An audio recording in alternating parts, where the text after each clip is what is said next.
Hello viewers, welcome to our channel invest in dreams. इस हफ्ते हमारा टॉपिक है are the bulls back. So let's see क्या है इस वीडियो में। सबसे पहले हम आपको एक देंगे छोटी सी बैक स्टोरी, फिर मार्केट कंडीशन और फिर आपकी स्ट्रैटेजी क्या होनी चाहिए। So let's start the video. सबसे पहले है a little back story. Market जिस फेज से गुज़र रहा है या जिस जगह से गुज़र रहा है, जिस पॉइंट पे है अभी market, so what are the reasons कि मार्केट ये जगह पे है या हमारे अंदर इतनी अनसर्टेनिटी है कि बुल्स हमेशा ऐसा लग रहा है that bulls are trying to come back but bears are overpowering them. So what are the reasons? एक है रशिया यूक्रेन वॉर, जिसके कारण इतनी सारी कमोडिटीज़ के जो प्राइजेज़ हैं वो बढ़ गए, लाइक ऑयल, गैस एक्सेट्रा, जिसकी वजह से again and again market is taking a hit. Covid cases बढ़ रहे हैं, जो नया वेरिएंट है उसकी वजह से केसेस भी बढ़ रहे हैं, नंबर ऑफ़ डेथ्स बढ़ रहे हैं। So again that uncertainty is coming back कि क्या होगा, will there be a lockdown again. जिस तरीके से चाइना में हमने देखा कि कुछ सिटीज़ को बंद किया था, क्या वापस हमें भी वो फेज़ से जाना पड़ेगा? So that's a kind of threat that's coming up. FII की सेलिंग कंटिन्यूस देख रहे हैं हम, कंटिन्यूस कितने हफ्तों से हम देख रहे हैं कि FII हमेशा सेलिंग पोजीशन में बना के जाता है। So that is creating a problem, क्योंकि सप्लाई ज़्यादा हो जा रहा है, डिमांड हमेशा कम रह रहा है।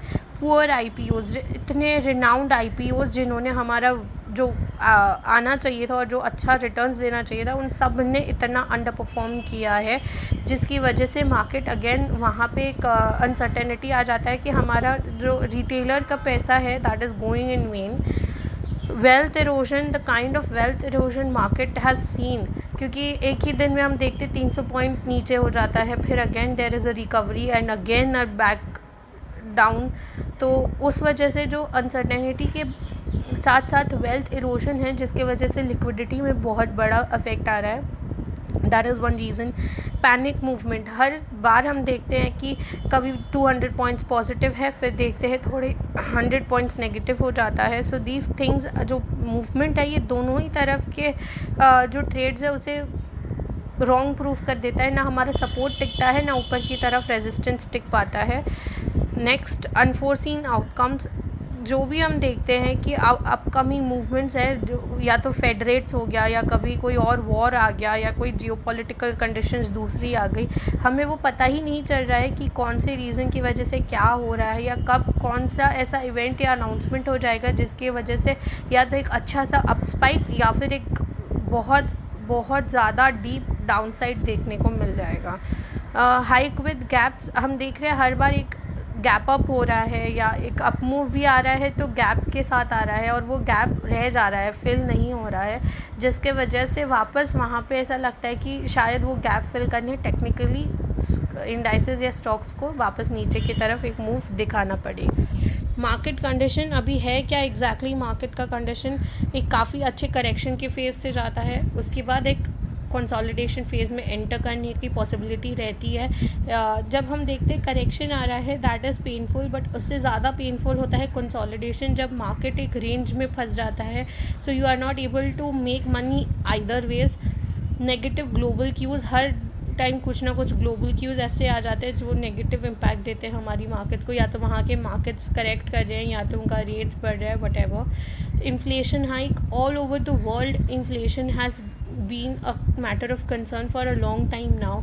तो उस इन्फ्लेशन को कर्ब करने के लिए जो भी पॉलिसी मेजर्स लेने पड़ रहे हैं, that is directly impacting the market in a negative way. Dollar rupee rate impact, dollar और रुपी का जो रेट है अभी ऑल टाइम हाई के पास पहुंच गया था, कुछ टाइम पहले ऑल टाइम हाई था। तो दैट इज़ क्रिएटिंग अगेन कि एक हमारा जो स्टैंडर्ड ऑफ लिविंग है या कॉस्ट ऑफ लिविंग है वो बढ़ा दे रहा है। डिमांड में फॉल है बिकॉज लिक्विडिटी नहीं है मार्केट में। High India VIX which is creating एक तो अनसर्टेनिटी, दूसरा जो मूवमेंट दिखेगा स्क्रिप्ट्स में, that people are not able to hold their positions for a long period of time. High range bound market हमें देखने को मिल रहा है, रेंज में ही रह रहा है, बट वो जो रेंज है वो इतनी बड़ी है कि उसको रिटेलर होल्ड नहीं कर पा रहा है, उस रेंज पे वो नहीं प्ले आउट कर पा रहा है, क्योंकि उसके हर तरफ उसको एक लॉस ही देखने मिल रहा है, या तो स्टॉप लॉस हिट हो जा रहा है, या फिर उसको कम प्रॉफिट में अपना ट्रेड को स्क्वायर ऑफ करना पड़ रहा है। सो इस कंडीशंस में हमारी स्ट्रैटेजी क्या होनी चाहिए? ये 3 सेक्टर्स हमने सिलेक्ट किए हैं जो हमें लगता है कि कोई भी रिसेशन, कंसोलिडेशन, करेक्शन में ये 3 सेक्टर्स ऐसे हैं जो ज़्यादा इम्पैक्ट नहीं दिखाने चाहिए। डिफेंस सेक्टर, आईटी सेक्टर और फार्मास्यूटिकल, ये 3 ऐसे सेक्टर हैं जो डायरेक्ट पब्लिक डिमांड से रिलेट नहीं करते हैं, डायरेक्ट उनका इम्पैक्ट नहीं पड़ता है। So these sectors are known to be कि हमेशा एक या भले ही ज़्यादा एक अपमूव नहीं दिखाएगा बट एक डीप डाउनसाइड भी नहीं दिखाएगा। सो डिफेंस सेक्टर से हमारा पिक है भारत डायनामिक, क्योंकि टेक्निकली और फंडामेंटली दोनों ही बहुत स्ट्रॉन्ग है, अर्निंग्स बहुत अच्छे दिखा रहा है। बाई प्राइस होना चाहिए 750 to 760 के बीच में और टारगेट होना चाहिए 890 to 910 के। आईटी सेक्टर में हमारा पिक है विप्रो, बिकॉज एक बहुत अच्छा करेक्शन फेज से जा चुका है ऑलरेडी एंड फंडामेंटली बहुत ही स्ट्रॉन्ग स्क्रिप्ट है, और डॉलर अगर रुपी और कमज़ोर होता है तो हमें विप्रो और बाकी आईटी कंपनीज़ में भी काफ़ी अच्छा मूव दिखना चाहिए। बाय प्राइस होना चाहिए 420 to 425 का, टारगेट होना चाहिए 600 to 610 का। फार्मास्यूटिकल्स में लुपिन, क्योंकि अगर वापस कोविड की थ्रेट हमें मिलती है तो एक फार्मास्यूटिकल सेक्टर ऐसा होगा जहाँ पे वापस एक अच्छा अपमूव दिखेगा। उसमें लुपिन क्योंकि फंडामेंटली बहुत ही अच्छी कंपनी है और ऊपर से बहुत ऑलमोस्ट 40 to 45% का डाउनसाइड देख चुका है ये स्क्रिप्ट। सो लुपिन में हमारा बाई प्राइस होना चाहिए 590 to 600 का और टारगेट होना चाहिए 750 to 800 का। So that's it for this video. अगर आपको हमारे वीडियो अच्छा लगा तो please like, share and subscribe to us and these are few services जो हम प्रोवाइड करते हैं इन्वेस्ट इन ड्रीम्स में। So you can connect with us through WhatsApp, Facebook and Instagram. Link सारी डिस्क्रिप्शन में दी हुई है। Thank you.